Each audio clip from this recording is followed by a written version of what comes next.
Hello, good morning. How are you doing? I hope you're doing well. Yeah, I want to talk to our African parents. So, if you are an African parent, please come along. Give that child a voice. Do not shut him up. Do not silence his voice because that's the origin of greatness. It will also help the child not to seek validation and approval from friends and peer groups.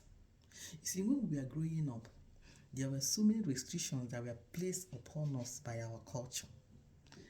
Restrictions like we were not permitted to argue with an elder, we were not permitted to be found in the gathering of our elders, we were not permitted to crack elders' joke, we were not permitted to talk while our elder was talking, and finally, we are not permitted to say no to our elder. These and many more restrictions were placed on us by our culture.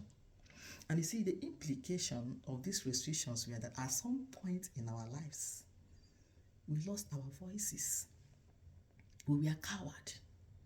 We were intimidated. We were timid. We were vulnerable. We were frightened, especially when we came headlong with people we perceived to be older than us or highly placed in a society than us, in the workplace, in the social gathering, and in the school. The world has gone beyond these restrictions.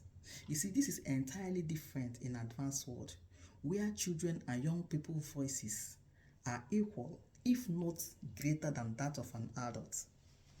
A child first develops a voice in the home before coming out to the larger world.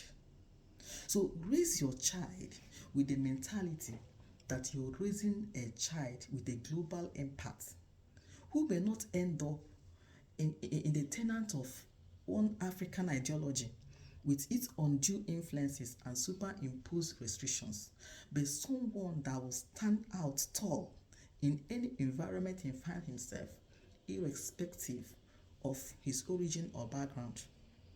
Like I said before, a child first develops a voice in the home before coming out to the larger world. Let the word of God be your guide, not your culture.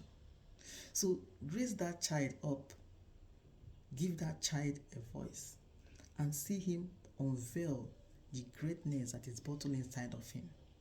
Thank you for coming along, and see you some other time.